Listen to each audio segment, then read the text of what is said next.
551-599-933 na yensaka.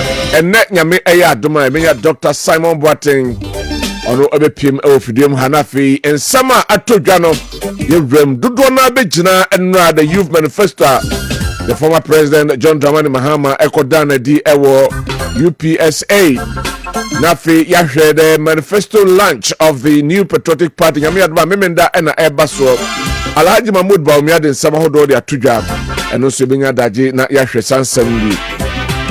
Right, enti meyamo boso kakra ho na fe Samson wo ha sanso na akosia nyako abra no jima wono so e wo ha na fe yenhwe ensem na mu youth manifesto no eho ensem bebre na ebenya daje na yewura over 100 promises freebies and the former president said Odema 4 years all within 4 years 100 of them.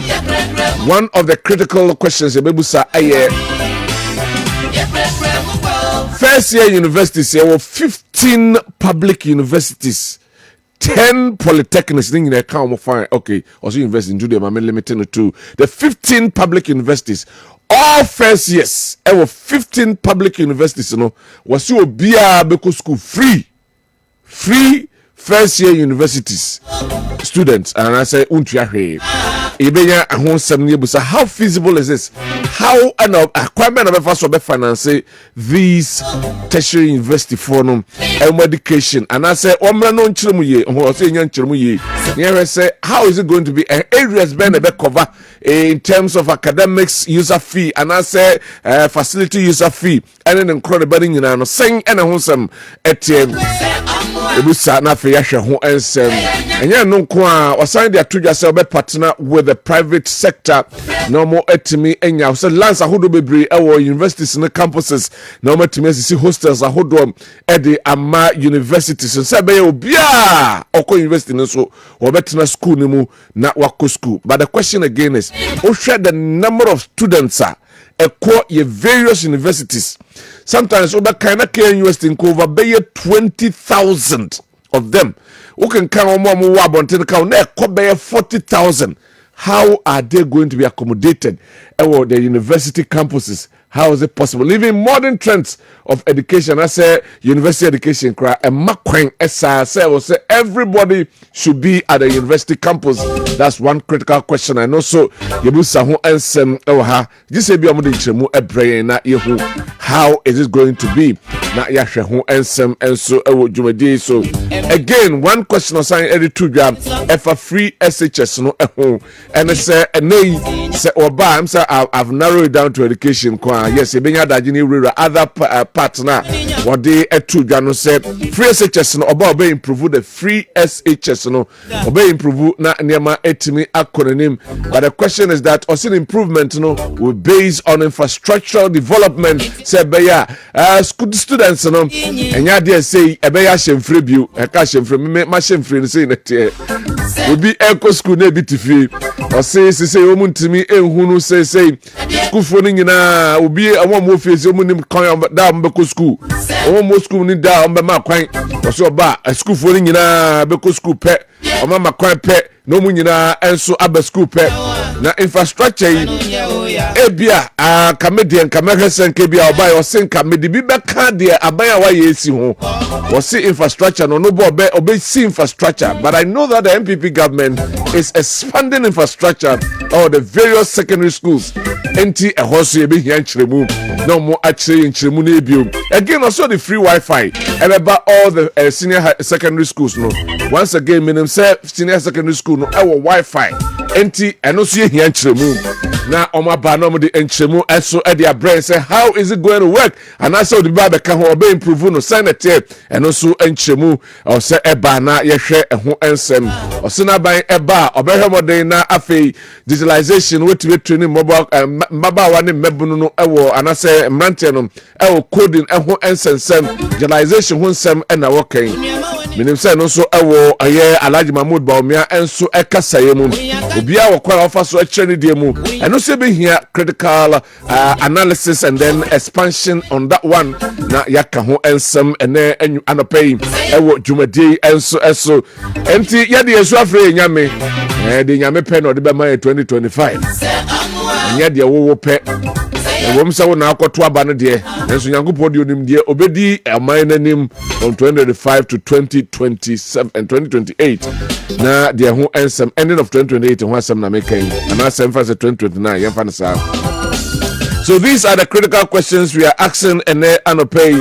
And the youth and now and they say oh Baba Buamanema, how is it going to align? How sustainable is that policy now? And they bay and no and they MP and this before us some that person in the Yakahonsam and this MP before the lunch manifesto now.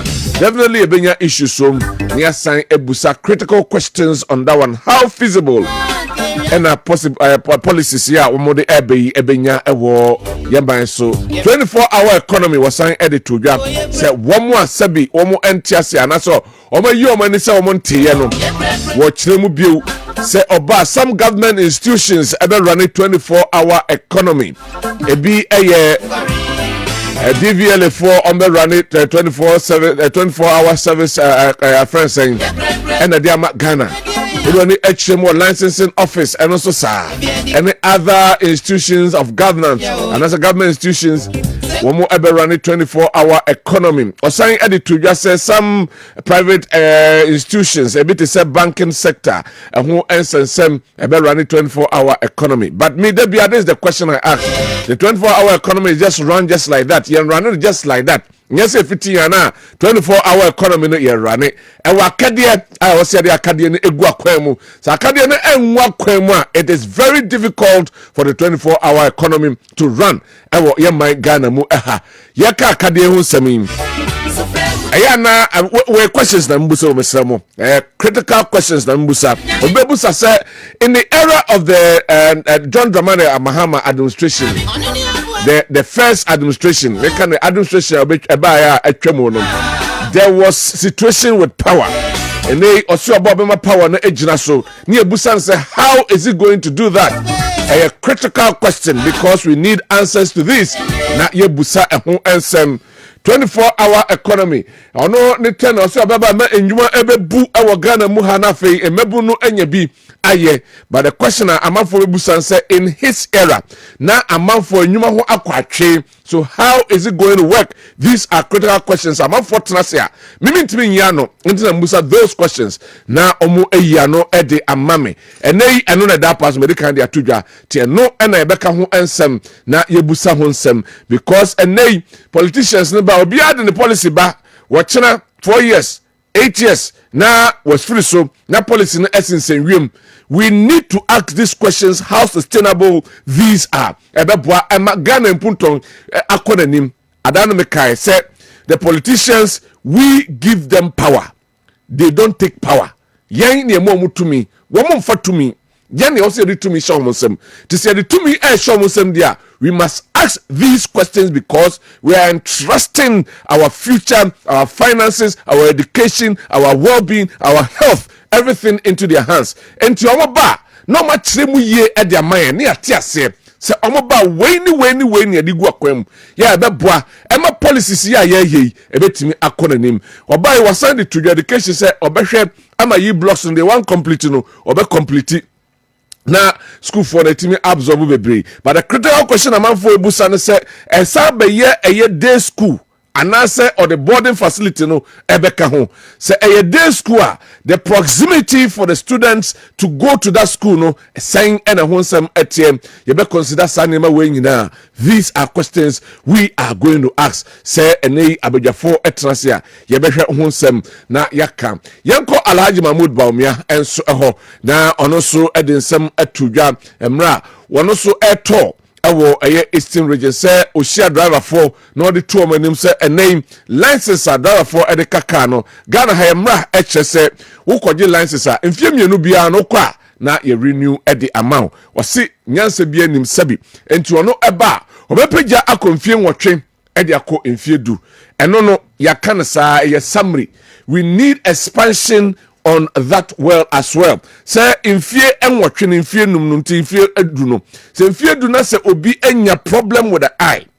Obi enya problem with certain situations. Enti emmanu entwaso nkakana. How are we going to look at these things as well? These are all critical questions, sir. ɛwɔ sɛ yɛhyia mpanyinfo a yɛbusa wɔ mo nyɛ sɛ asɛm no yɛka to ɔtra ne yɛgya ato hɔ ne yɛkɔ yɛ baabi 8 to 10 years. Me say 2 years now mo de buy no there was a reason behind the 2 years because ukobia ya check ubi bia ya do fa aye drivers addition titiemu ya road science na nkro ne ba ne de wafam obi wo no akoye road science ne wie ye na no atiada won kan hwi bio wonim hwi bio traffic regulations won fa nya hwi bio. But the question is, ebeye dan ye timi ama drivers no anyim ahun sanema ne bio say enei mfie nwotwe na se ebia won fa no road sign book enkenkan ehunye and revise on the road sign na fe okodu sebi o ya dro na ntwe o ba bia akase hade yekum na ntwe ha mayanka da bi enye ho ensem eno no. So these are critical questions and they are me share spectacles meko bia ye me spectacles ye de mani akohwe afidiem ya hwemani na yakasa ha for space ne hye ni awasan de ahwe na yasan a check out so okay what they say there and them no ultimate boso can come bibia timi ekọ nanim enti ya renew license na ma say if you watching in do no how is it going to be done na che say ho ensem eno right enti e be kwa ho no so na yakodi nkomo aba ya na ya troaso ewa ha aye Kessben 93.3 uko social media uko aye Facebook and other media na social media na yo yakone ne Paul John former general secretary the man Nooks na yakwa aye free tuition for level 100 student and na omampani dada John Dramani Mahama edi etu edwano. Paul, good morning. Good morning. Naboko there. Theodore Adaro and Yaboko. Yeah, then Yamia say. They say there where we school now that's room. Oh, maybe. Right. My young can invest in some kakra because I had there work from kakra. Fine. But my young share a dear bako el honum. And na on my penny dada Eddie and some etuja say na bang a bar. Level 100 students. Womo free tuition na omo akomami tiu am our parents so there but send our fans me so the we there yes ana pay me da wase na me fa tia kese nso ma atifu nyina so the we there mpacho chire mi mu free tuition na say enchichemu because yenya nkata ni bia kenkan kakra sanso etiti nkofo kakra there be nkata na ka wo de na de na newom ebi mu ka say academic different facility user fee yes nti ama I say wo kasa unhu baby pote pa wo de assembly si but wo de ma memfa wo de no okay if I could de ten say tertiary institutions in Ghana obia edene ho enti for instance if I say offer tech fees any legon fees enyepe and in fact offer tech kra individual programs are tech no es no obia ni fees enti level 100 ni a okono the okwakoya ebia different science any ebia humanities engineering esu obia ni fees a akola no kwa okwakotua enti legon ebe yo mu fees tech ebe yo mu fees yefe wiliba ebe yo mu fees inti no me pese meti ase o aban no pese o chese so mu fees ni nyina awia na mo de ye fen bill no akoma no atia e de amomo ana ana de tosu mienu so ne se academic hello yes Paul me too academic hello Paul now academic there now can want me your friend they talk to me you know say akola ni ko school a enya tuition fee ni nko a o there is another fear akola ne san tua. Akola ne kwa kotua baby akola ne di niti ebeto. And most of times school na ankasa edan omusisi edema nkwala no. Aya enso omo. And that is why sometimes we go schools ni bi no. Ankwa sisi dan edema omo. In the teaching fee ni there, it is just like a minute component of akolano fees are okwa so that akolano benya access to the school. For estimately other mame an example say tuition fee no aya na range between saying and saying. Education is for instance tech 2023 and then 2024 on the average because I was omo you have omo fee catalog it ranges between 2,500 and then 4,000. That's a tuition fee. Yes, that's the tuition fee. Okay. It is a offer average. Not just you are looking around 3,000 something. Okay. That is just for 2023, 2024. Legondia every year different. We live before there every year different. So then you are looking at the fact that the polyphones in also as a and it is okay cover about 25 universities. Exactly. So you are looking at enrollment of almost close to 450,000 students annually. And it is a Akolebiampo 3,500 Ghana cedis are killed in Pacho SA. No, they are just mathematicians in the Buame. Now make a kaboom. Padaroma. So KOD. In fact, me mama if I know my pessimist because I give you any wa a wo wiase we mu a nimpa di sin anu so a as a afeno be 1.35 million Ghana cedis and a billion Ghana cedis. Yes billion Ghana cedis annually afibia the free senior high school which is an entry point junior high school and no say akwara ni wie na se wantumi antoa so a che say ase wakate akwara ni off ontumi ye fontumi nya bibia biem nti MPP aban say ye fan say on befa free senior high school ye fan tuition no because ene de aban na tenase ehyehyɛ no mu the fees no e de akɔ Inti aban no ewo control ewo so. But at the tertiary level, the government doesn't have control over the fees. And you mean to tell me it's not feasible, Anna? What I'm trying to say is I didn't ask me. It is something that is simply not feasible. It is not feasible. Wow. Because the OKODT, according to if first year fees new year, if practically, you were a binumua obeba school is a good level 100, but level 200, you know. If you are not omamia stream, if you are not impaqua or 20 fees, you know, Sabina Nimpano, Eja, any fees nitia, into Obi Owa. If obituary level 100, no, you know. If you're level 200, any level 300, if you drop out at the final year, it's because of fees. It's which level 100 now, what you are saying, meaning say, and Kawona will cast me and Kaobekan differently.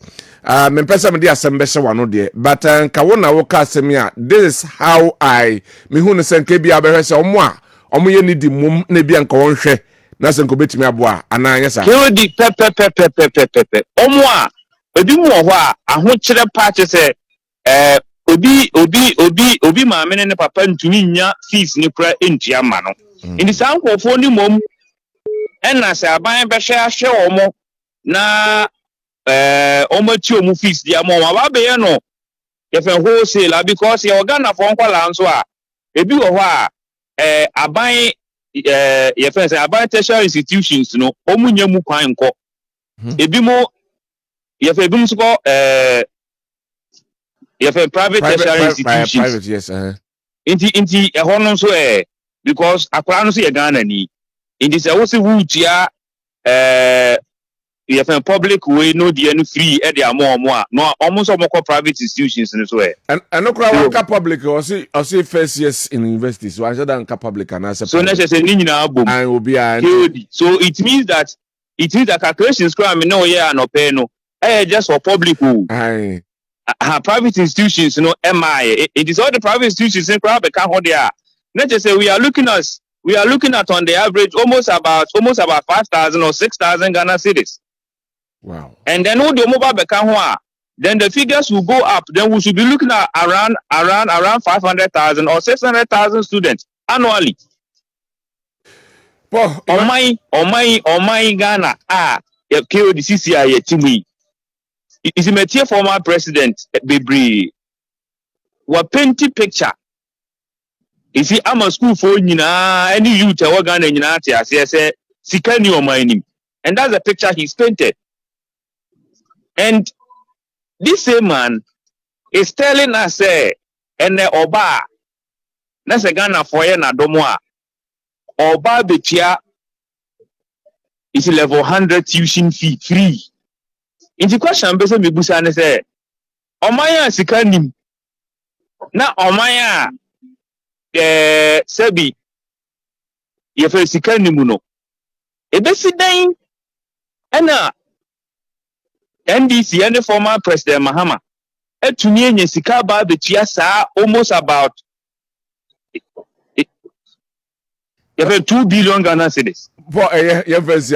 Thank you very much for John, former General Secretary Man Nooks out in Tina make us see here because some of them you can't just see them and then we need to probe into it. Na ye Musa and Sam how is it going? One thing about the universities or say on a private sectors no carbon because last people university or no see hostels no about 415 menya show so be a bit at campus. No money na bit at campus. Anyway, right, Samson Sanso and Kosia enso Hanum.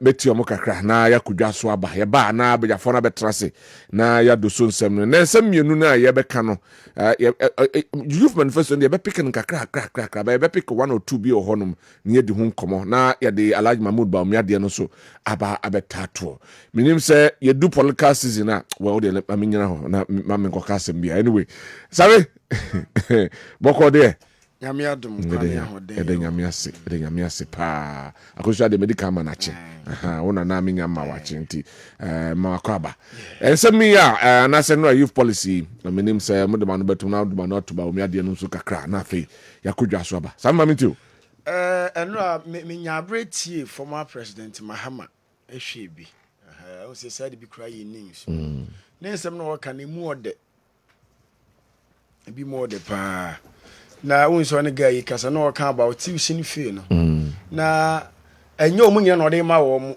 wase omunya 6A 7A 8A no omo a omaben pa ne nso enu mu no kire apasa ni mu sa no kire mu fem no omo no obebo a wo e de ama wo ma fi wasa ahwe se o meki bebrebe se bed for chese ko university no obi abenyam pada so yes afi woni private developers akasa said be ya hostel you know ebe ya affordable ama wo mo en sempi no kan na wakase oba no obe ya obetimi aye ya na da bia said the vice president the nam no it is possible no ya na me wo said ye be kokaso ye kase ye bibi betimi aye aso man ya na mpese ye nema bibribi be ye amanyosem because ya na politicians and policy makers no sometimes ya no mutie fam ho fo de no otie fam ho fo de no na esu wo su bia no wasom wa bro nim se ade no kro mo waye nenso no wasom no makasa wo ho sa ade ba ko a oye so be ye free wa ha me no aye sa teacher license exams no akwa more teachers in be soon ye and I'm a I know a yifri one as a review because any yifri or no custom there, but ocean in Chimuna. Woman, why yaka? Woman, yes, I move free. I'm yet to say, and I'm not any day. Where you school, you know, I feel no bay or the back final exams. No, why you son of Babon? One thing is, and you're different from the Aban we. Just say, Osana make us a yen chimuno. Good. I didn't say a bad abbey.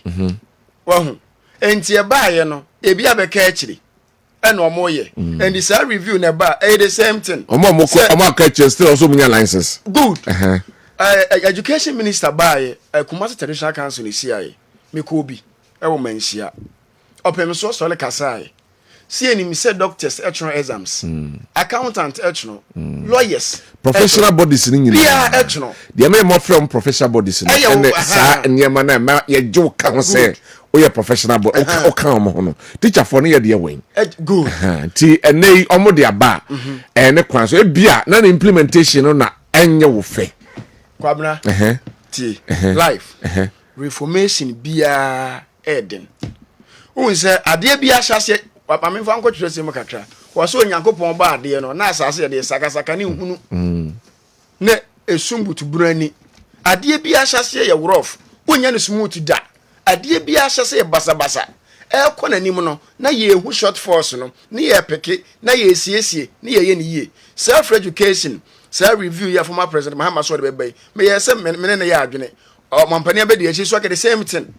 Me ade ba ko a me two chema for my president Mahama e ala wan se wo twa mu kama na me hu fa so obi e wo so okay so ko tatre na ye ma walawa obi ko university on the one ko loan fanko school de wo hia na ye adwuma endi se ne se sika no ye de bia school dan ne bia ka ho nurse Felicitas hospital ne bia ko se na wo kan ya e ya sempa obi ya benya adwuma ya obe adwuma no obetena mu nko na nyina se ye sabi owuo ene be faw ana se obejai ana kwa kodi boni bia me ya pamwa uwa adwuma num Kwabena what masi. And this licensure exams no so be abolition or the same thing.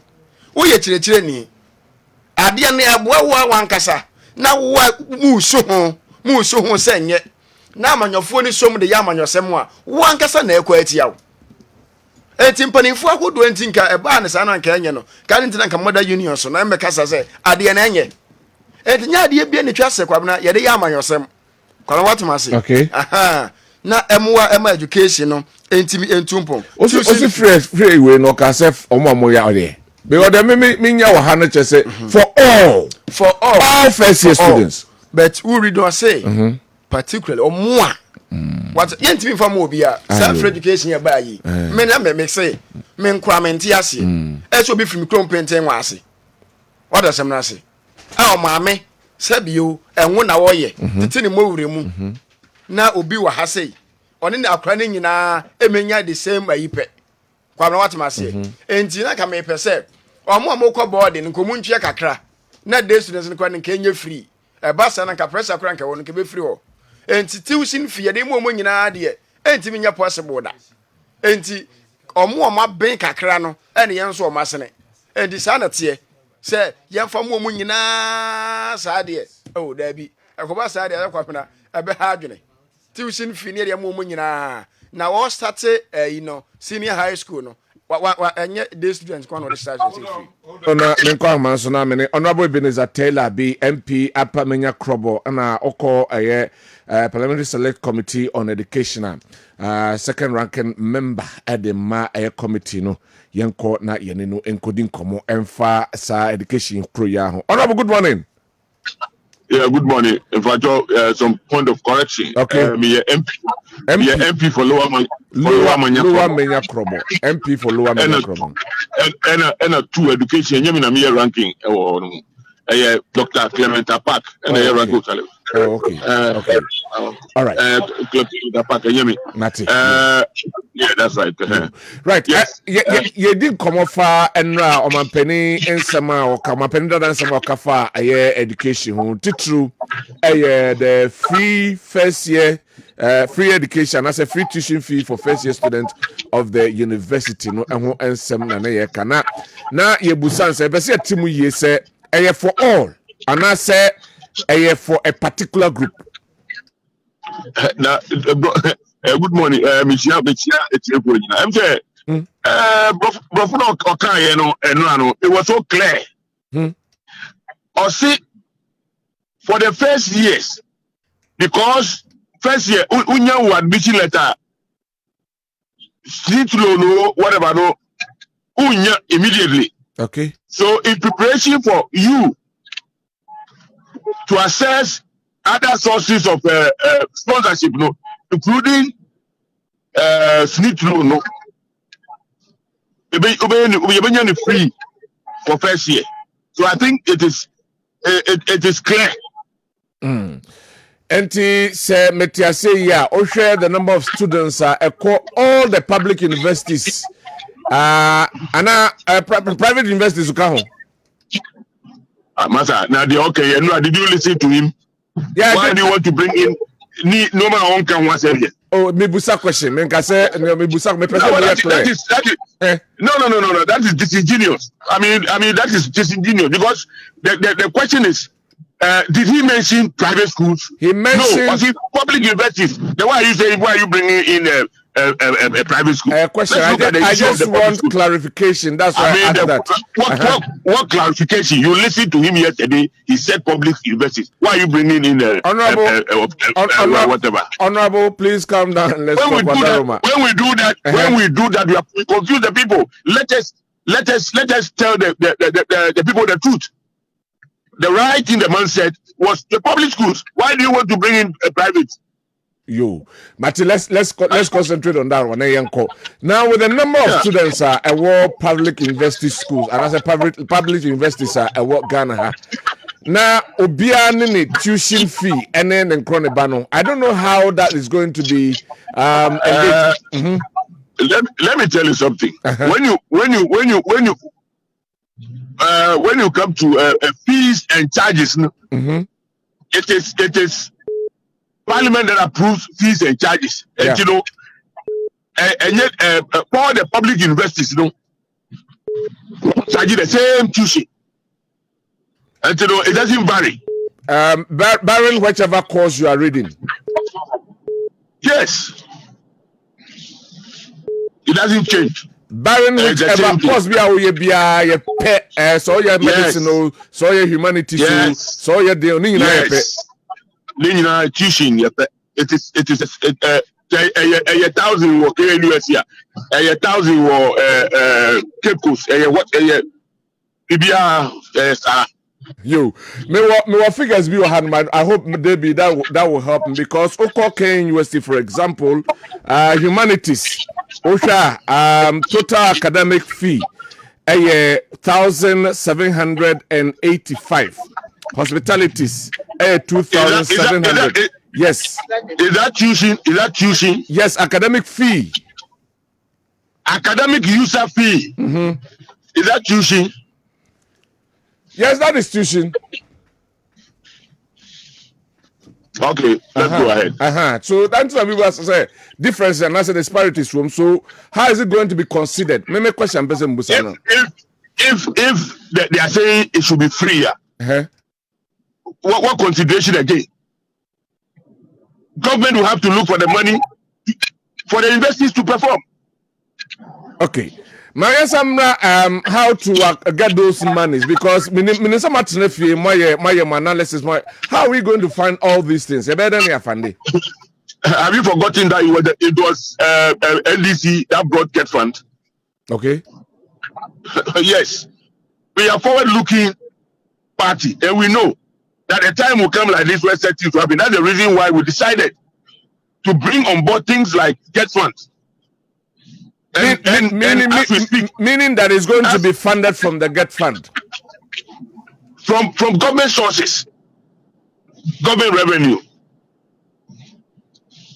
Because these are critical questions people are asking. Say, and there are issues with the free SH because people are talking about funding. Now there is this free tuition for. Question. There's this free tuition proposal from the former president.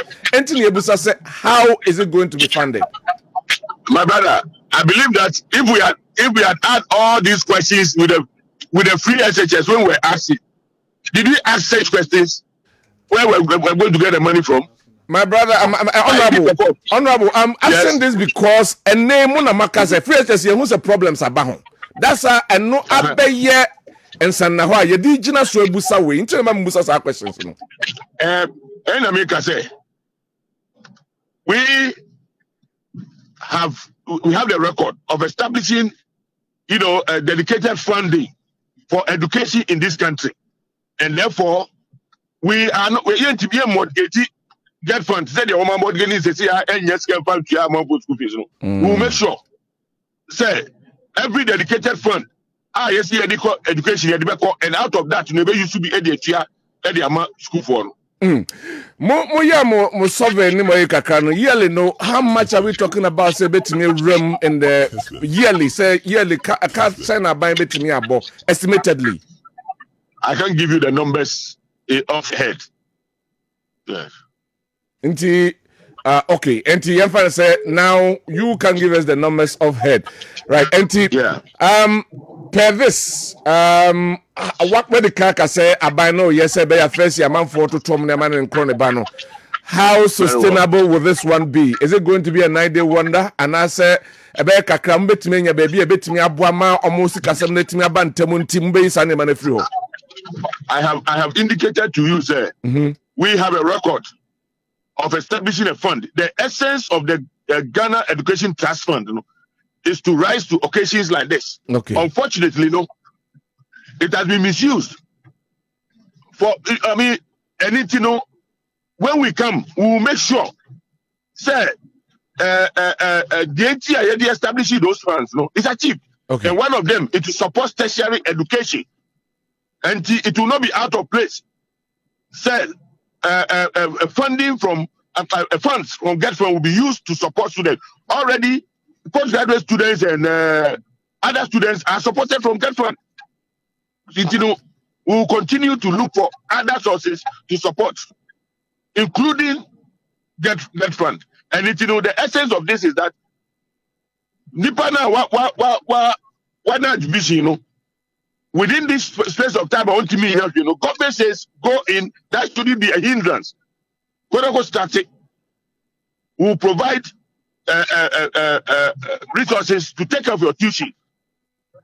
By the second year, every responsible parent will prepare very well and take care of his or her ward. Honorable Mamu Musawe na mintie moso dia mode eba abonte aka hofa hom. Now it is strictly for public universities. Mamu said why can't we include the private universities as well? Because the former president made mention when it came to the free SHS or question why the private secondary schools are not part. Maybe you have reasons for us. The policy is for public schools, period. Okay. All right. Thank you very much, Honorable. Thank you very much for your time this morning. Yeah, thank you. Right, NT, we Honorable Ebenezer Taylor, be MP Upper Menya Krobo. Lower Menya Krobo. And Otise Oka a select committee on education. Ninchemwa, what they bring. I don't know. Say what or say all first years. All policies in one. A more de bet or munchiremu asampa o munchiremu say na make say license exams ropem so yes education minister me hu say other professional bodies need to be but teacher for ni complainti mu insist some of the bad there munchiremu yi e na mu guso mu chirem what does kwamna what you say it we no dey ba no eye but munchiremu yi ma parents and also anti-ase. Na a miracle anymore. No. So that question you and last one a good former President Mahama Akase. As a government and as line private schools and senior high school and free education no. To on bar. Even Pokras went to me crown from one can measures be obey me go akwa at least on bet me benefit kakra. Enti almost so nyina na students nyina Ghana for nti. Na nye programs nyina na public institutions no etimi offer edema students no ehun behia eso mo ya arrangement bia students so be private universities no almost betimi ya benefit come what you say na also the policies for public universities and American say yeah we private schools so students ni bi so mo nyina so Ghana for and e programs bi ho a o ko bi ya university awunya na so bi akọ Kessben university abenya na ho what ma say ento so de na aban no ya ma wo mo e bi say de work as free tuition yi e bi omo so bi ho betimi ya abo wo mo kakra almost ye Ghana for say Ghana for man nyina betimi akọ Kessben university ne Legon ene akentana pia menka okay into omo nye sa mami je woni nko jaso ma mebem kakra bi because abedwafo number enti meka wifi no ne omampanyina bedi echi Dr. Mamudu Bawumia license na driver's license or be extended dia for 10 years no one wifi now omampanyida that John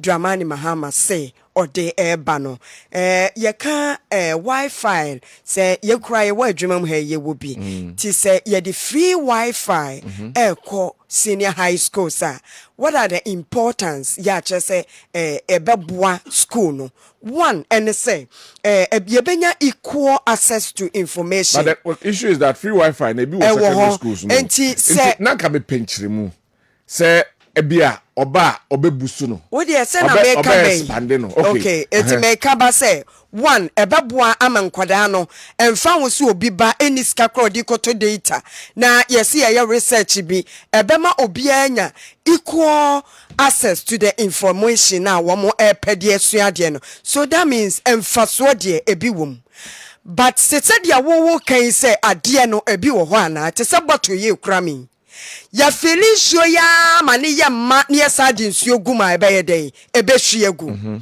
so unless you tell me say wo hwie nsuo na wo bottle ni mu nyina agu na wo fill with new one unless say mampanyi dada Mahama beka kire say wifi na wo schools ni mu sabre ya mu amu chirade wo senior high schools no munim say munya access to wifi no o be ye for the different one bi na aba na mom say de wo ho na bi dia ne nsuo no bottle no ayema ebebu agu fom kwa emfaso bi ani so enti ensam na wo mo keka no say ye ko amanyo fence abato so na obi a kire na adwe no a wo pese ye to abama ka sem ebeto asoma ma nipa no ehun se we de ye ni bi enti se wodi we ba de ebaboa but se obi aye dada na ade beka ho a ebe hwie gu ebe buso what is he bringing new hold on ebiana ana wodi ko kindergarten ebiana o say ye ka se wifi na o ko certain schools a eya na edu ba bi a signals no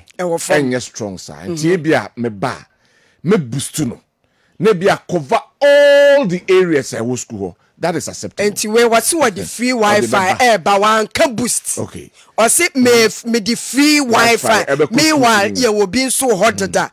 So what is he bringing new? Anyway. Etiano ewo. Okay. And afe me ba mampanyi abedi etre Dr. Mamudu Bawumia. Na sema waka say driver's license from 2 years to 10 years. Kain when truck drivers omudi and ye akwama wo bia papa because 2 years ni bedru sesi am wasa akoye renewal na wo yam hihye wo mo ahokora ne osikasem but eno so ye wo but ewom because say KOD ewo 50 years and when you driver's license we do 60 years 10 years time ne hona mu ayemre say na ni shoye ni wisi wotimi drive anajo so what are we doing and ye nya ne say health insurance and it say 1 year bia no even though say won kwaje foforo kra wo ko for renewal bi enti at least afi bia fa ho ko kire ma ye hu say sa no mo ye no yes I wo a life span license na say life span of 6 years yeah enti okoje license na 2 years bia na de o de wa ko kire ni asan examine eti sasi kana ya wo de ho ko kire no de bia obetimi aka say enko fom anase yenyin firi ho enu de ne ehu sa enu de waboa ya tetim that's right yes enti enu so enchire mu no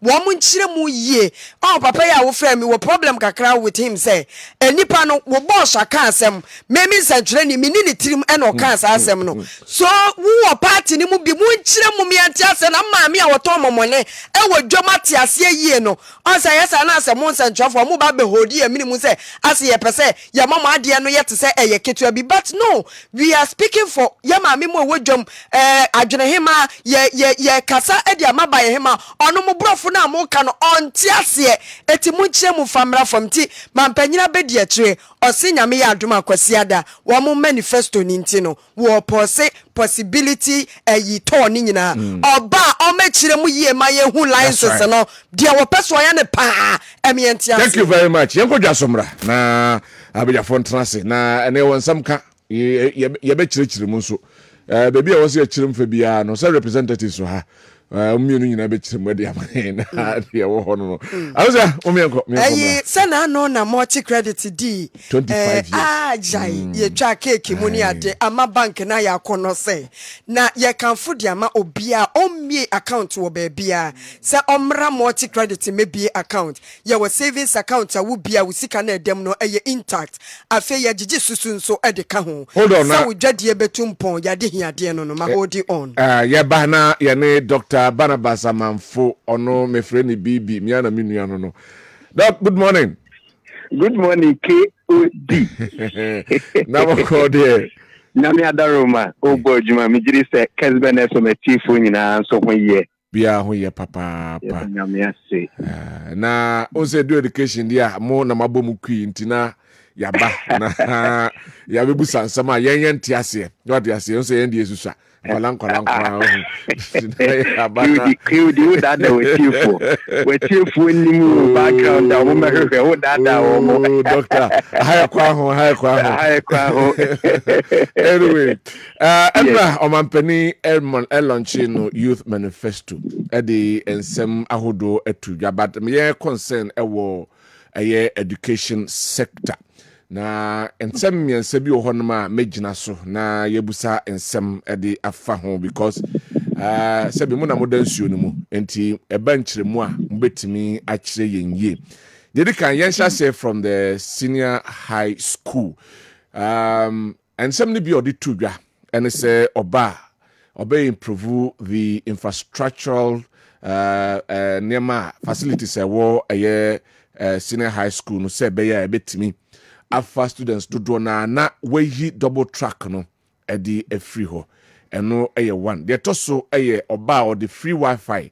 ebeba schools no meka secondary schools no na omonso etimi enya internet na omo coding system na said the person de school for no efa entity brea no eno so etimi aboa ema enema etimi yensha semfan free ho na yenhwe esemo yon mampani di tudwen ene hawa ebetimi aboa ema school secondary school teacher etimi akonanim yo kewdi medase say same the meka say yeti o maimu say politicians Ghana ya politics na kwayete frahwe ase mutu a odane enye NDP ebe NDC enti se wunya political party kese a say NDC led by former President Mahama nese o shebo se obeyo mampenia yenyine nim se wabeye bida na obeyo mampenia ye secondary education no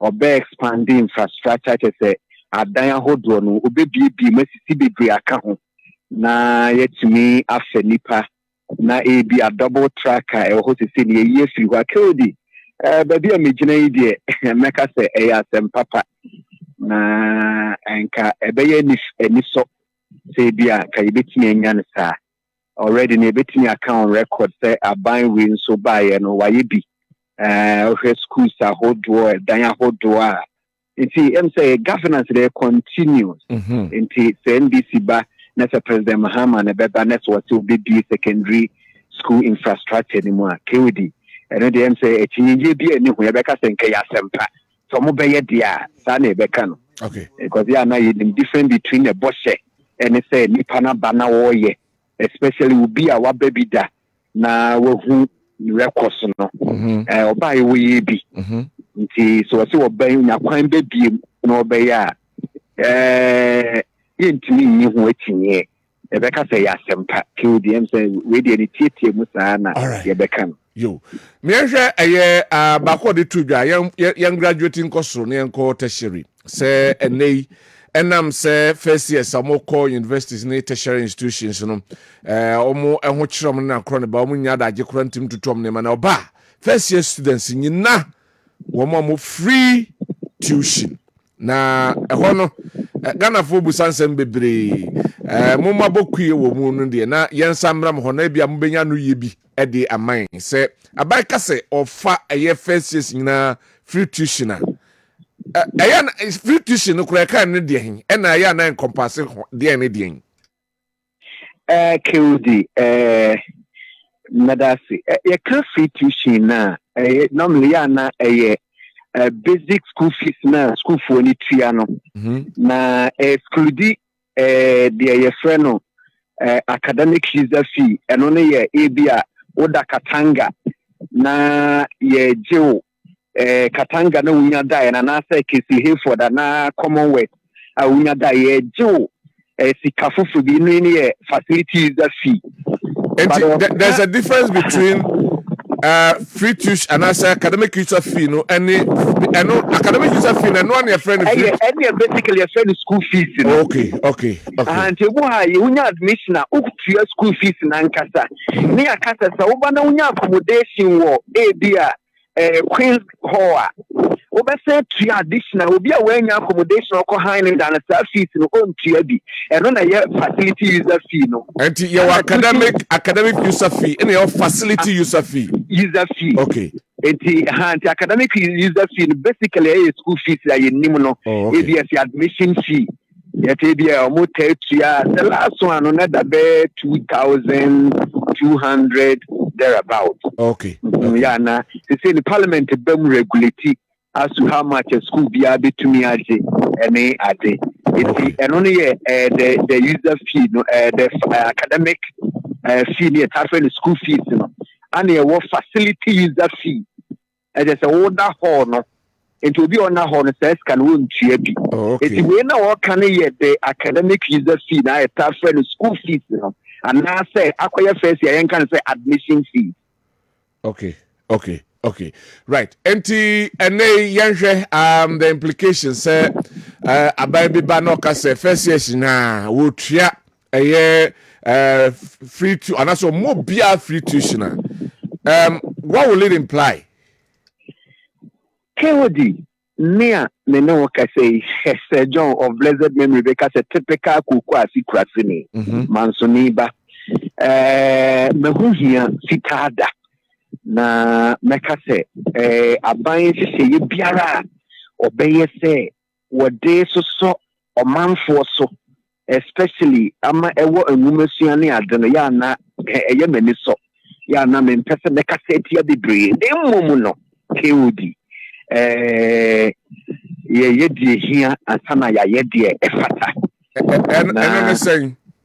no ne say as on my KOD while winning gunia ye jumedi ye die ye movie around the country ye nim ye basic education said ye die KOD kind of player me no work say mofra ye so mo school fee be ye the 150 pesos in the fee mofra o Ghana ye basic education infrastructure said ye share your secondary education ye bo modern yiba na enne KOD mamen kan be free education in Ghana Dr. Kwabena Owusu Dankwah 1952 January was a free primary don't go na middle school nka ho general primary was ko see 1995 Anna President J.J. Rawlings primary DHS no ebeka ho ne the friend SQ free compulsory universal basic education I just what the DHS na beka primary no ni nyina be free share KOD 95 EBC 2017 and it movie course secondary na KOD ebane send na ya secondary press at you won your bia ye eguso ye nka na person ye tene ho no so obi atumi asase ye kama no ye tene ho no kama e me basic no na KOD free university first year yansha records no osha 2023 na the whole Ghana universities no all put together no almost about 125,000 yeah osha statistics likely said next year January admission it is a 130,000 said the American school fees not about 2,200 300 into check away na osha eka aban bakewodi my main kind of say about funding say aban niska ni nyina ba bi nka bi da aban wo will na wo pepa say obeye bibi biara aban pa so ye wo kuro ba bi obeye nanso baby sa ho say eno ne ehia ne mpempen ana. So what's the first year university for na de ma wo ma se nipa no abena poma ba o free man some patase se on to me into your first year fees no na would fa eno mana third year second year third year final year no na abena poma ba kwaku mensa obeye den enti wo secondary education na wo fa wo de wo wie secondary education na wo three pathways adult life it is no unko school bim wo de be ball bra e be mo asetene mu wetini anya discipline woni ma ye kama ba konso ye further education wa betini ato aso beto aso e be adult the friend world of work e bi so benya adwuma bi secretary nkiti bi ayeye enti utimi hwe wonfie miensa wo beta wo ba bi atumi na university first year na wo tua fees na amano no second year third year final year obeye day and what else and sustainable. Okay. It's not about Sikano there. Who check here just about 300 million Ghana cedis, 275 thereabouts. So sustainability is a one to affairs here, man. I don't know what my killed near Yako you be a very freebie. Okay. The first year where I will be any bini Yamamo. So it means that any my impact outcome papa bidia na ekoye freebie. Okay. So last one the end the set of principles. Yen nyina wo krom hana na President Mahama any ND kasetia wholesale secondary education. You be say what happened to their friend of targeted spending. Targeted spending is say ye shese KOD ene hiamwa we as soon as in hiamwa we near the time one mano near nya so mfaso de dan say ye to agum ho sometimes so can be baby say na President Mahama the car say okura 2 billion na on fanye free education wholesale na eden na asesa hola na yakoye se ene yenka bibi ne mfanye to me so okay enti and somebody there make us say that first year university academic visa fee no there and so money no no san come review yo yen should be from na e will rippling effect ke minim say time no na meka we am who say ba na e ba so a enka be ka say hey ni nua amanfo kan ni mrebi de be yen nyina na say legon students I call tech am said winnie by UCC say abina students na banko betua fees abina say mamonye wo mo e wasa aban so di say sika ne be hyemumu na mutimi de ya ne e wasa mo de ye say sika no emma vice chancellors Ghana mo besu agumuya mu ntumi nkasa eti sa na be kwa akoye na ye o man say ya KOD emwa ye nyina eti yan share targeted spending na yo me da se Dr. Barnabas Amanfo oba education mudia na chese omo abokui ewo mbre ye wie dwaso nsem na fa bidafo ntrase na ye hwe nsem no mu sabe Kwabena na ye kwadwaso me se oba yi wusi ano pe no obedi wati de wakofie na obetimi akadem ho a na etwaso madem ho no etwa niti pa ene mmewa wusi omo weeks fefefe omo hyehyei na kwakoto mattress yi so na obeso na yetu aka ntiremi mu de wo bufu yi pa enti me kanfa myself ni kire latest from your showrooms ahudo nyina mu be pe mattress papa pa no bi na edaso ma honto me se na ntwenam wato bi awia aboro so a na 100 cedis yo nanso kɔda wo se nantwie pamo da ye bɔne basa na maya nka hene koraa no nantwie pamo no no wukum nantwie mattress say wo change no na ma ho nyina etimi eto wa bi office na apɛ surface papa e de asimu a furniture showrooms ahodo ne ma so papa sika bi ekuta bi ebenya wo seso e papa ebeboa letters from your partner for life. Eni ene se wo ba ekrom se wo beto pep student a ya ka se wo top pep student cavity fighter no efisa no na aduane a wodi no enra na akwahyehyɛ wo simu na ede pampan abegu wanum no ne nyina befiri ho pep student cavity fighter yidie fluoride wom na ekotia mo wa bia ena wa bekrom itobi efa kofie Saso and make catch us. I'm a man one saying Yadia and if free penny for Subenya one free Yadia and so radia dom. Or the one who are dealing to me at the dom, Dr. Time that so.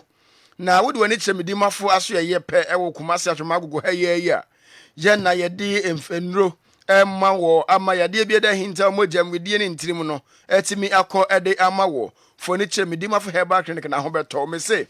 Bosome ayere so abosome mi ensa fisi ehemre no na wotwe mi nu bosome mi nu bosome mi ensa ho betie sise ya enema nyina be hye ede ama wo frɛ 0244 774282 anase 0500727515 Anye ye kan for Kessben University College edi amawo ye wo city campus eno ye kumase he ya na no ye ka kire wo se wo ba no se wantwa maths and afi English ani da so wo ho ya kofa kirechefo akentina wam edi wom aba ya wom na ebegina koda na nim edi abotere kwan so akire na de mesere wara se wo pese wo ba no eye classes ni bia woni registrar enkasa ewo 0501 63 73 83 0501 63 73 83 6 na wo ba no so emeye classes ni bi KOD. All right, that's akosua ne same na bejafo betrase na yedo yatoa yankomo twetwe no so KOD kindly greet honorable Radna Orban, the incoming MP for Ablekuma North, JDM from Van Collins Accra and all the way abrene and opay oyibo boating ewo nyinebehi odibi aba in-laws should in-laws should hold their dignity for a successful marriage. God bless you. Okay. Ono edia odi abrene and opay and so I don't know we essay commensa ewo domi pillar 2 Kwabena constituency. This is a fantastic policy.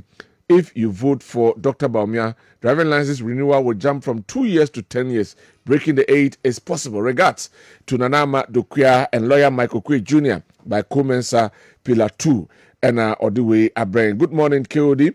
Another fair defeat is waiting for ex-President Mahama. He has nothing to offer Ghanaians again. It is possible Bawumia for president. Bawumia nie, Impunto nie, utilization nie, from Pizarro Asante Achim Nyamprase. Greetings special greetings to Dr. S.K. Frimpong, Technical Economic Advisor, Office of the Vice President. Okay, yada also wasi Lawrence Wachi, Yatafro Buchewo, Asenua, Asori, Enkwanta, Onosu, Edibia Brain, and Anopei, na Menfa, and Tujase, Lawrence S.A. Okay, good morning, KOD.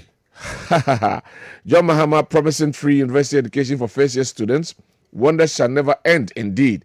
If the naked man promises to offer clothing, just listen to his name.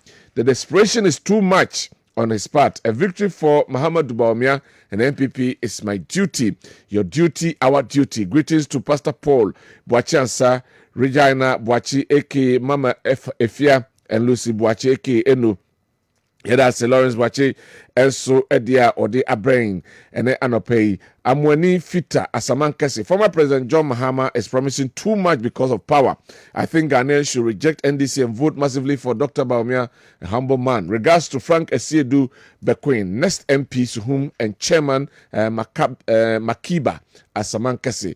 All right, also Odie, and no, Yao Sankide, and so our type for fellow Ghanaians. Let us not forget, okay. I say Ghanaians should be circumspect with every promises that ex-President John Mahama is making. on his campaign trail. We all know what he said about Agenda 111. So why is he promising Ghanaians that he will continue that policy because it has been left in the bush? Whilst we know how effective the Agenda 111 policy is doing, he is desperate for power, but Ghanaians will not give him the chance again because he is incompetent and a nation looter. Your Sankide Ewo Taifa Ena Odiwe Abba. We see truthfully, NPP government has done a lot for Ghana's development, like good roads, free SHS education, Agenda 111 hospital across the country, Ghana. Good school education, STEM school blocks across the country, NHIS increasing cocoa price forward, our farmers across the country, Ghana oil field, Ghana 346 ambulances across the country, Ghana affordable houses across the country. One for ma. Right, my main corner, me ma beja for Kwaba na fe yan koma twetwe no. Yan shase. Dr. Simon Boating. Doc Akwaba. Yenua. Na boko de. Nyankopon do boko. Bacho na unso e. Nyame adom ho ye pa. Ono wo fa na ti ho. Ai na me me. Honorable Ebenezer Ekuako Fripo. Akwaba. Yeah, me de. Na boko de. Nyankopon da. Ya de nyame ase. Right, yes say koma twetwe na se no ko but ye be at least ye be kan nyama mienu. Sure. The free first year tuition fee for first years our universities no ya hwere ba o mianso 10-year licenses renewal no ehun asem. Honorable Mamesha Semfamfri ona yenhwe enra during the youth manifesto launch and our manpenidi to just say be ya mebu no ho ebe hare wo muniti mo ko first year our university no free tuition wo fa na omako no free. Mamenti o comment o ho besima edu KOD mefasa akwanya resu na machia Kessben atiefo ne ahwefo nyina, but just a minute on my advocacy. See ato about the year 2020 enipa nwotwewu Ghana for expectation ne say omampani nanado onyanhwehwemu ne enhwe se de ye ya sa 70 na so nam no kasa bato ebetui ebeye asundwe a obi agidisampa ebeye asundwe den sa de ne sie nipa be na ye sa de hwana somom so nkonko ye sa de na fi wo mo ayom ho kan no mpata bi wo ho a yenhwe sie de be ma wo yo enye no nko an wo kan se ebia obema first years no free academic user ebeyi academic user fee no free ho ufre minua tela bi na metio na abrebi wo a se de mo nsentrofo mo ya de abrebi wo so aya na yebo mo so bo kakra o see public universities enti abraya wo ka se private ones no na se na ni ya bre kakra ebia na afia no wo ka se ade no wife no wo school bia no so de co school mu a ne na na chese de ho no ye yefiri mu ade nsu aye ma. Now see, how do you talk like that?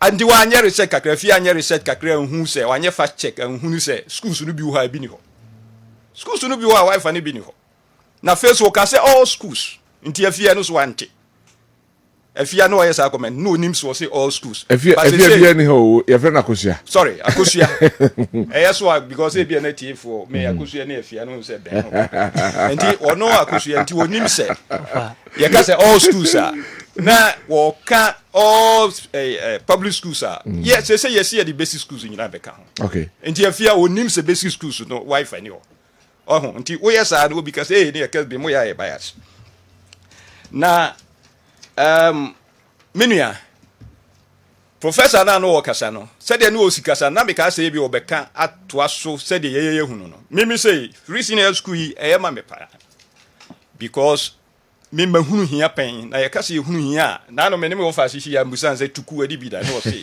oni ma de ye fen say tuku you see but anya me nwanwa say tuku no dre bi atwa mu no hia fita wo ho a ye mu bi adi ye ka say tuku ne aduane am fan say nkwaya bibia na mu not even more money. So more money than mudi anye tuku. So what you say to the sense so ho akire wa sika kura de beto more money kura winya. Ye hunu wi pen ntino say obi ka say me secondary school me ko no. Say nye say CMB scholarships na bua me ko nya me bua me hia ase no na government bursary na me tidi bua me na me nya government bursary because na 3 classes ne ka bomu a na ye about be 120 me to so 2. Ntino second term no na menya government bursary next third term so sa afa mi ko second year no na nyame bo amenya full CMB scholarship na professor no so doctor na ofre no okasa no so wo hu hia pa ndinko obi ti so no ena esenka saa de na ye ka no ofo so na ye ka no minua ye boa obi secondary school me ka akwada bia ya me boa no secondary school na me fa first name ko asisi na fei brebi me wo ho after some years aminim se maboa no na ye district no ye wo scheme bi ho a ye de boa brilliant but needy students entino na ye de boa omo ho kire omo me ka district no sa abre na free senior high school no ma ye no enti ya boa kwada ye wawie enti brebi me kwa yie e wo ba bia ya akwada no ene ne ma me wo ena oti se me ho no obai enti me ba obai nam se na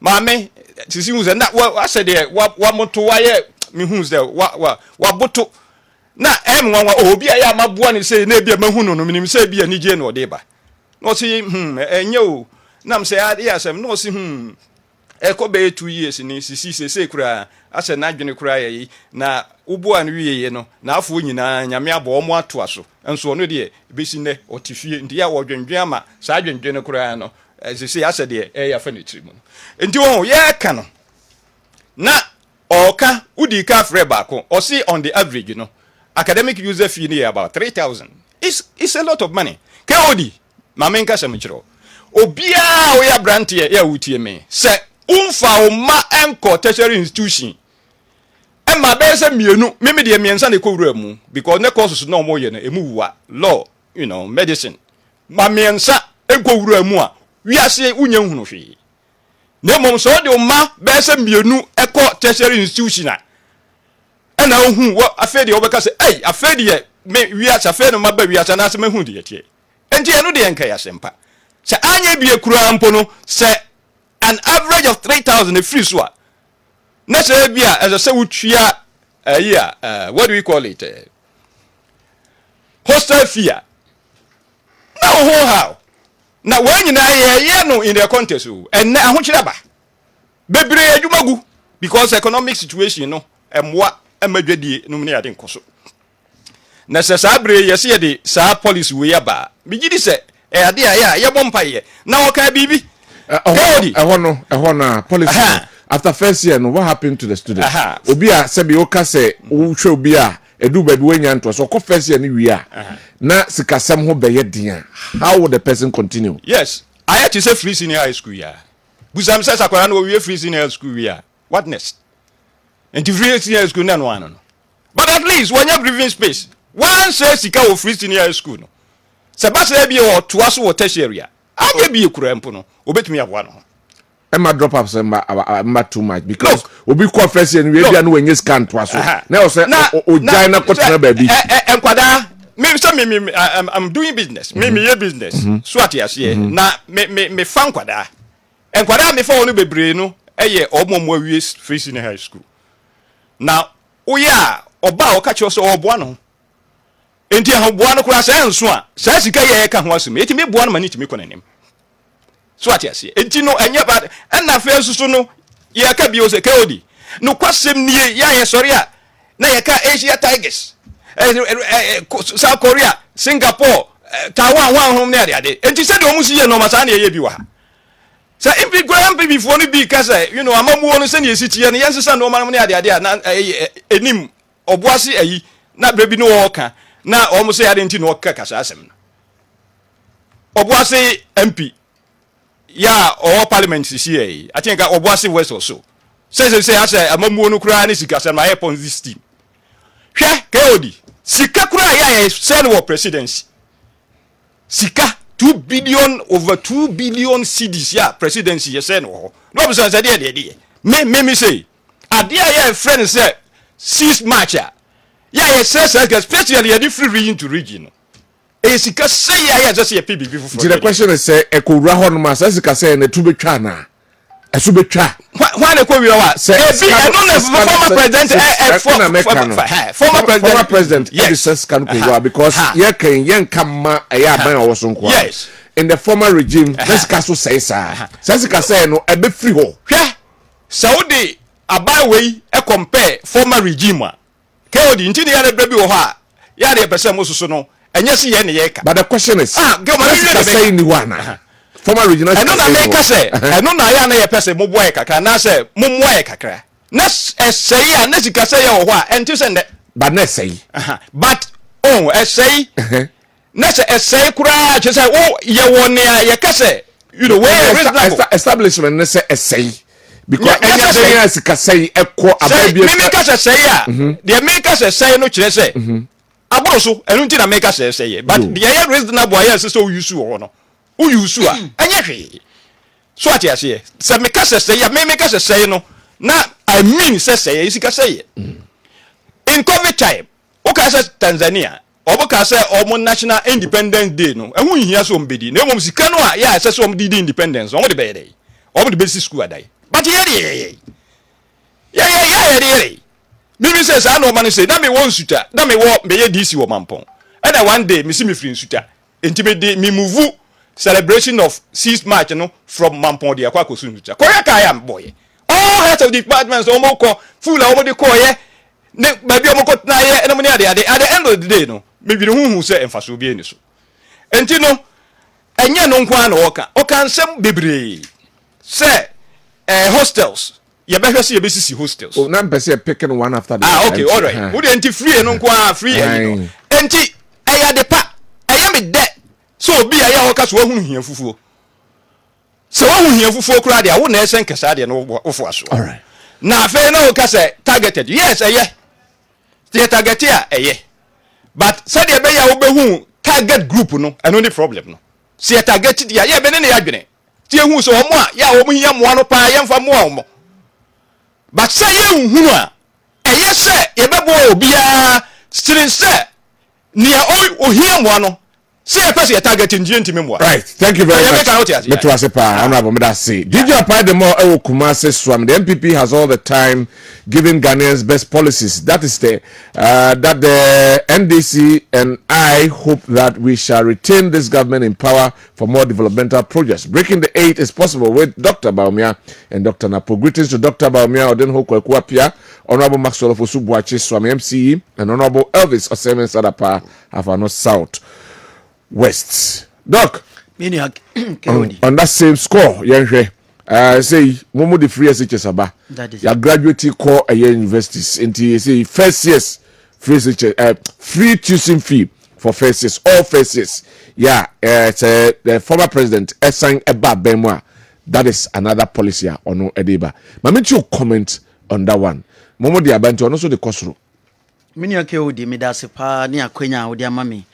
The can match party hierarchy no, from national to the constituency level. It did through name Matchuman of Yeja South constituency, the party chairman Stephen Boatin. Any PC, Mami Tiwa, ballot a uniso the ana people no so the Obehun Sheliche, any ye incumbent member of parliament, honorable Antre, ye papa. Mechia Achuman of Yeja man, the title net once a man. Mini odi. Medasi said ye. Wona edi kan kasa yi nyina kan ye na me ofan so aka no aban bia obekasa say or the free SHS free education policy ba no the best because Ghana ha no yenim the poverty ranks Ghana ha nipa bebre they live below the poverty lines enti sabi ya na ohia wa ha kakra enti aban bia obekasa or the policy bi ba e be yi school fees tua ne ade afri ho no but me be say share numbers ni kakra educational economists be some analysis in ni I think say was say be ma ye nuanom ehu the direction ye papa JDM person de eko ni ye de nyoma bi atoton Ghana ha as at last year ye share public university already no ye 15 public universities and ye 10 technical universities now can we num nyina bo ma 25 last year omo munya entry no and all the colleges of education in Akanwa, 125,000. Colleges of education who make it between 12 to 13,000 every year. It is a what is our way free more. Just say students are in admission into the public universities no. around 112,000. Said ya wow document a crow. Audibisa honorable Taylor big questions I na home popo kakray. Echren. Who write universities anymore? There are some sort of variations. School fees enyepe. The humanities for tuya is different from the sciences, any built environment, any so on and so forth, omutuya. But o strike average now, ubenya be 2,500 per student. Averagely. Because binum tuya 3,000, a binum tuya 1,007, 1,008, 2,500. Do strike here, ubenya be 2,500 Ghana cedis. Say a nipa 25,000. Now they multiply 2,500. Figure ye can want some 280 million Ghana cedis. 280 million Ghana cedis. So for 112,000 because colleges of education we science say are buying eti omo e yintinem say nye omo asem no kan ti beti omo number na frame 125,000 by 2,500 about 312,500. Fantastic. So thanks for your correction. Not just a micro media above from NT so 300 over 300 million Ghana cedis. And 300 million Ghana cedis no. Sabio aban bia waboni trimu poso this hard ni bedi djuma no. Nkenya hu sa. Enya de bi ehu. Nkenya de ehu. Nanso so we are talking about sustainability. Said the anuanom omudi kan kan no aka no. Eno ye 1. 2, we are talking about the credibility of the person promising that a nipa na o hyesa abono ni mudie ewo education won sensem eyesen. Mento ase. Fantastic. O purchasing say nipa na o de sabono e ba no yen hwe se o ye credible in terms of education. Because why baby yewra jomama onye sabi nipa fufuro wa baby da na ne nioma a woye fa education any the public pronouncement a woye about education e kan nioma bebre kyeryen sabi mpanifo se kwatre kwase obema ntoma na watie ni din enti ne policies of the by education unhu anything positive about it because ono as free a friend saying progressively free SHS ase. It was a policy. OCC e-blocks a policy. Meboa. And other way, I don't know when it comes to infrastructure, aban bia we keep saying aban bia ba obeyebi. See the Ghana nyina ma menua keodi e de mame. Sika no wo ho. Metimi the Ghana din akogi sika because Ghana itself no ye entity ye collateral something. Metimi the akogi sika be ye fiscal project. But when it comes to policy interventions via also the two akwamuma nioma ye papa JDM onye bibi e chesa mamema onema enuntimika sa Ghana ha until 2011 not postgraduate program meaning say that experience no KOD not postgraduate program na free na buy na nefa May 2011 yankopon adom mi school ni de enti mi wie mi university ana postgraduate mi ko school no na even a meals time 2011 not postgraduate way na free. I only paid 685 bursary sir ya de mama no na so sin fees amitua. Fast forward ni year ya papa JDM ebe di akonya no and I will make all postgraduate programs fee paying e Ghana ha every postgraduate program fee paying 2012 mimi tu 685 and the records are there and I'm speaking from experience 685 omo ba a year after me na ye papa JDM bresono omo betua school fees of 4,800 not all postgraduate program na be fee paying stati postgraduate fees are fee paying no stati free ye papa John Mama they tosu me no ya papa John Mahama ene twa nurses training college allowances mu ono na say twa teacher training allowances mu and he is saying say allowances no eche ebeche ba de beba because nurse ni bia ni ho a wo say wawie school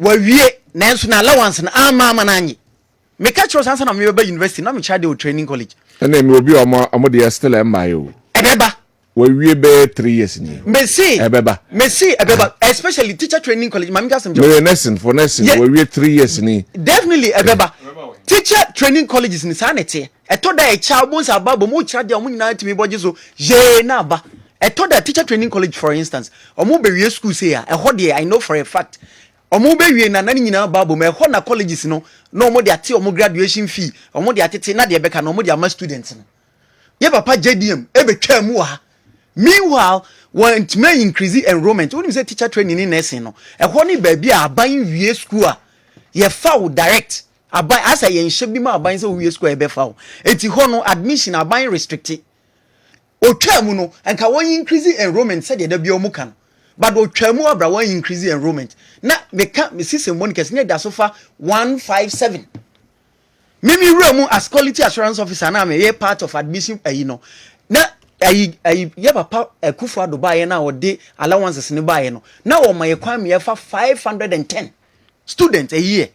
That is the difference. Ye papa yi ne penso eno ana o pray about last 2020 and a public pronouncement or see say over 2 billion Ghana cedis o fa nye free SHS.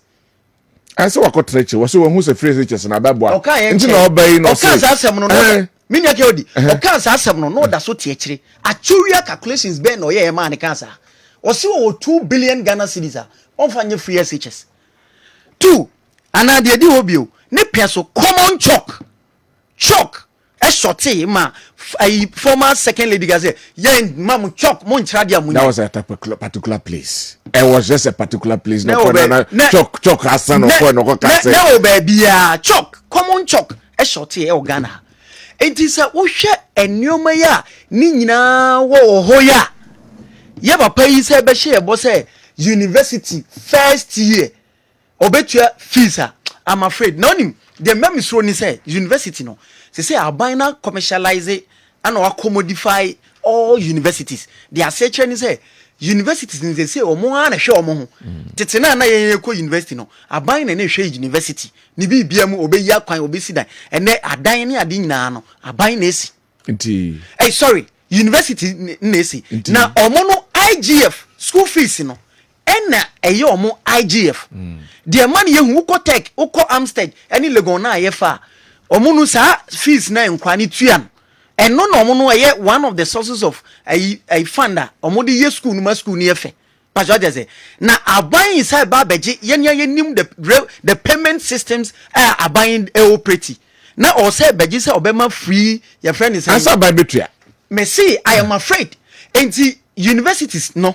vice chancellor Ghana omfo manuntum because ya nhwe ya avenue eba be good university tini kwakra o de sise tini kwakra ni say first Aminia Dennis miracle aboajika say President Mahama is saying anything for power. I felt that statement was so wild, but I am beginning to agree.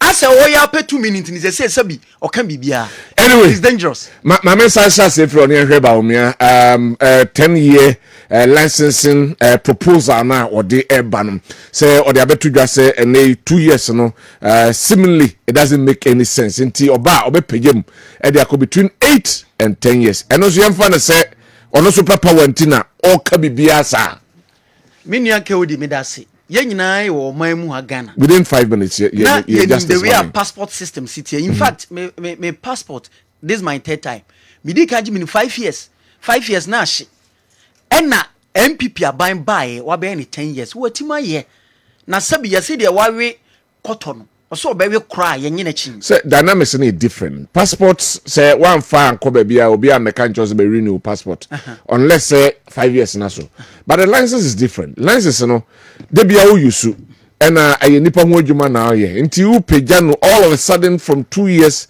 to 8 to 10 years already the span no na 6 years nti that within that period no how are we going to be check drivers in crowd advance be bia okay Minya Kewodi. Yeti o mamu ya wa no wadi kan passport no ne span no ye 6 years. Now license no. Sorry, ne license no ne span no ye 6 years. And now within 6 years every 2 years be am no ye de ye no ye ko. Ne ye de sticker bia ko taso. And this are o konso no my your checks. It is 6 years. No few say yeah, it is a passport. Then near the court 10 years. 6 years. Was it 2 years? No. Because of 2 years in Inti. Ye pejama ko 10 years. Say ye be no. And say I want na me pentre mo because pentia say. And semunu ni say ne lifespan no ka say ye di be ko 10 years instead of But say 2 years checkups in there. Definitely we ko. Okay. Call me a check you say BBR function. But say former 6 years no. And no say you be expanded said your passport no. Okay. Now 2 years intermittent checkups in there ubeko. And beyond that your passport your friends your police officers omugina omo check sa nyoma nyina. Beyond that and bisa police for no. Unim say your CCTV cameras abagana ha wo drive carelessly. E capture emma ukotua 120 cedis. When tuya yetimi de ko court ni ade saa nimde na say ye digitalizing nyoma wo system ni mo e be check am your friend say lines no how did dwuma no say won use ni ya you be caught. Okay, me that's it. Honorable, yeah, you that statement na say all kaso company that make it promise I won't mean so no any credibility in there and ko benya kra nkonjwe say na o mampani abedi echire ya to abamano yi so Google yes, why the biggest liar? I know because you boshim internet. Google there's an machine that's an the beba. And to say be ammonia issues are evidence also your big liar. And na any part do na even who asem so liar ntina ba. Evidence no way. Evidence no. Na do na menu ya che mensa egonsu. No o ka say no be ma promise next we ntimi na o friend liar. Tie yeah, kasa mo no. Yes, o yo ba lie. What is asem? Yes, o. They say the money na mo yebi. Me yebi. And they can this for me can was as a me can dey make you. The tifu tie. Say ya ma me no mkura mpo. So kasa yes o yo ba. O ye ne lie. Say the ya na mrantie ne ya de kana. Ase kire say. Who ke o di ase kire. O twa ntro. Nya tro. O ka de wuntimi ya de no me we ya mount ni yes o ye. O ye lie. Because I dey o ka unim so wuntimi nya. And I walk at your ban open. And I make us a munina, because Mobile cancer much capture Google Ebenezer Coco from Pong. I ever see ya. Your family who be a beba. What I say, who Google Ebenezer Coco from Pong, their family will be a beba. The amount for Kafam, you see it. Sana okay, you Google, dear farm will be an beba. And did dear fat doctor will be on there. Now I'll catch your question.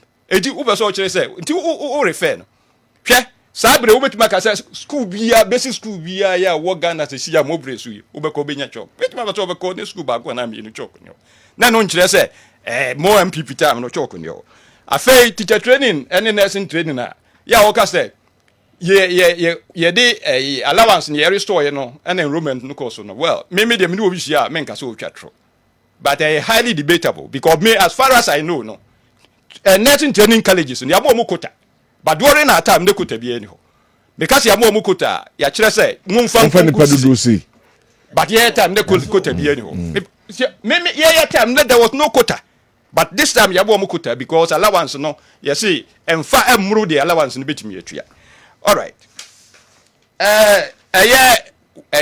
license ya se media you see waka me no baby ya ade no ye clear na ehun hia say propaganda na we NDC ni MPP asem no menye no obi ka de matifie dure yes ano ma no e na ese me dwell on like you are saying we your license enye passport o ye nyina egibi even gra American passport gra kokoji a maybe say me ko ye na obo de watifie na hwe status 5 years na the amount because you feel say o de watifie dure e bi gra wo nya wadwen so okwa na America okwa ye adwuma enti no brebi a person okobia na akọ no waba.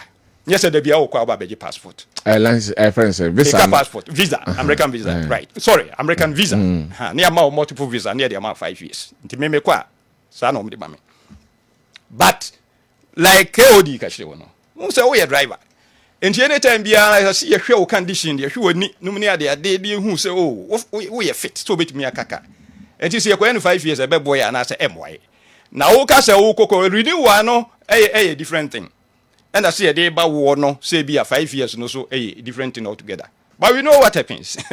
KOD, Asempa Organo, Asempa Organa. Sinipana a woo no Coriniwa. processes no near they know meticulous.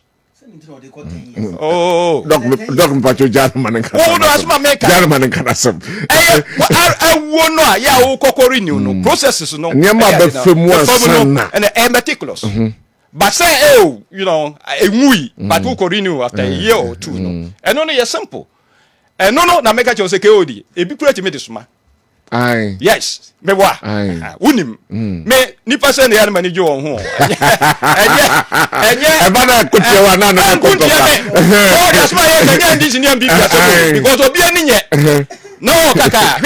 Then I me chat. Who himself may be a no me bound vanka home. Be a rector of IBM. Oh, okay. Oh, me Yahweh. Yeah. It's not what I the Americans. Oh, who do crow from one? Race, you know, Nadia or no, or media, no, no, see any media. No, say, quite no. You know, you can't tell me if it's 15 and I didn't be a new one channel. Oh, telling you a boo. And I'm saying, I'm saying, then a boo ye. And I'm saying, can't a boo no. Oh, do crow from one. Nina bubu, and everybody bubu no. Ayaka, we do an adra, oh, who near me, who no may ye. Kodi, that could namwa, Heda, never found Sabako cut to any, Unaman adra, not all driver, found Sabako cut to any, never said you city. Now we are a mere side in the experiment. Who say an enemy and Unanko Poyan is an ape, but who won any back yet, and so still the driver. So I see, Tisano money in a such a yet when you and this in MPP as a move. Say me kura ampono to be very honest with you say me ma buy kura na this police in ba and our friend will radio so and TV so e wo say some car obeka so ati say because ye nyina ye de ne enkoso ncha na hu bi da wo me ofasi me ma hu say car aboni pa be say miensa wo kura hu bi da menim o pa wo obu wo bi abon wo pra de wo de e bia hu hu bi da but me ma hu bi pen me hu ye kura ampono na me wo elementary school kejeji ha na e kobokobo oh ho akokora bi twa ka mu ka fa no so ka nua ka e fa no so e pa cha no me nam kwa mu a me kwa kra enkoko akora bi oto nsuo eno susu ayi ye friend say ha be kwa run about wo sane akọ ba bi a wodafo do ho bi di toto bi di achi e fa be wa bi so eno ano no no akwa yi aba o hiatare tuntum na edipa bi wo ha o mo kaka na so o hiatare tuntum o mu hu o so obia ne said in ani no so asa yakwa kodru enti no functionally no they are blind yeah enti no say hwe say bia yi na who the court 10 years e be boy ya na e bia beba e bia wa ye say de wo kan bia to aba ma o but e be boy enu na esi hwe be de me no asem na me anyway we mami within 1 minute sum up mami na me honorable hosono sum up 1 minute na sum up betting tax a yebetwam ase ye petu minti ye pese ye bibi ye ka bibia oman no moral fiber Ghana da bia me si ye culture no e wo de and ye ma betting kura makrai ye sia no ye ma laws and policies and say laws e ma betting kura ma because abane de ye wo open economy so a wonso ntimi nyesa okay but the obetima ni say we the control systems bi begu akwan mu a we be control nyoma bi mama ma yenye populist and yenye populist pronouncement because we want power and mimi should be as a youth or as a young man me say lead young people I feel say those policies very treacherous to the moral fiber of this country. Honorable, mami to you finally. Anyway, or catch the Dr. Baumio. Betting task which you wait, I'm sorry. Who catch it under the end, catch it in the year. I had now who say, yeah, mamma, or Penida, mamma. Anyway, yet also, maybe betting the Ibina Pyramid in training them. And they just say, be a quack tax ground, and I say, in your tassel. Right. Now, maybe they may be a query, you know. Media, the American say, Ghana, you hear resetting. A number be brilliant here resetting. As I say, yes, say, your best sanoma, amanoma, agina ye. Because, yeah, can you for saying, and now we are branching all your baba, now per Juma. Only bear 150, only bear 150,000, only bear say 200,000. So resetting the year. Yes, yeah, because yeah, Breno. Yeah, Bresso no. Obin chairman say me peso jamu kwai, me police me kwai. Me go to 15,000, me go to 12,000, ne bi ni ho. And ne even gather education service no me dey kra. You see the ecoso no.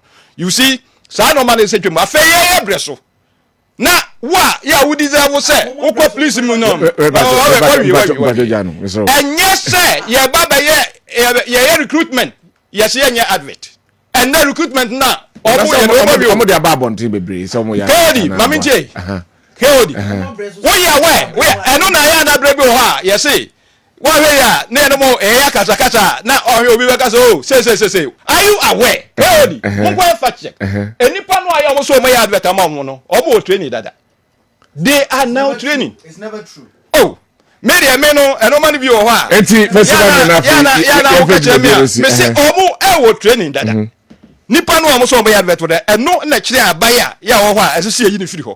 Emrante ne mabawa no omo ntie yi. Thank you. Abai we se bo anya mfiri no amo ho ntomo. Me da sipi yemfa dwumadie no NC but me we say happy birthday sonko enko private soldier Emmanuel Yao Lawa Emmanuel Yao Lawa ene wawoda enti happy birthday sonko enko private soldier Emmanuel Yao Lawa. Okay, we free me ame bra tweneboa kodua ya our time FM say kan cho say happy birthday ya be so na sports you na to aso ba Musa Abatro anyway abrain na the oka enyina say I want to commend His Excellency John Dramani Mahama for the successful launch of the Youth Manifesto, which clearly outlines his commitment to addressing the needs and aspirations of the youth. His promise of free tertiary education for the first-year students is a game changer, and his initiatives like these that truly demonstrate his dedication to the future of our nation. His thoughtful approach of engaging town hall conversations with the youth constitute a real debate that resonates with Ghanaian people. Okay, and so Yadasi Musa Abato. We say Maya Ewo Kentin Chrono. A very good morning to you. Honorable Taylor B. Why did he get so jittery? Just like 24-hour economy. He could not convince us so NDC ne Boshe Akese Aka Akese. Okay. Ono Edian. Good morning, KOD. Or say former President JDM, he thinks he can use his trickish promises to trick Ghanaians. Okay, one for Udin Amba. Nanabuachi Otechiman. SC MPP is not good. The ultimate alternative is not NDC Kra. Okay, if MPP is not good, the alternative is not NDC Kra. Okay, also Odia Banum. We SQD, we Namin Kanafi, Yensor your time Nasu.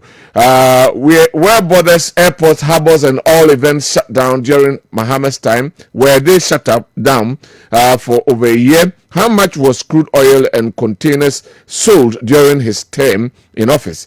This crisis that has hit the world and crippled the economy will have been worse under Mahama's time, and the cedi to the dollar will have been sold for 30 Ghana cedis per dollar. Snow-free SHS and Dumso will have been ongoing.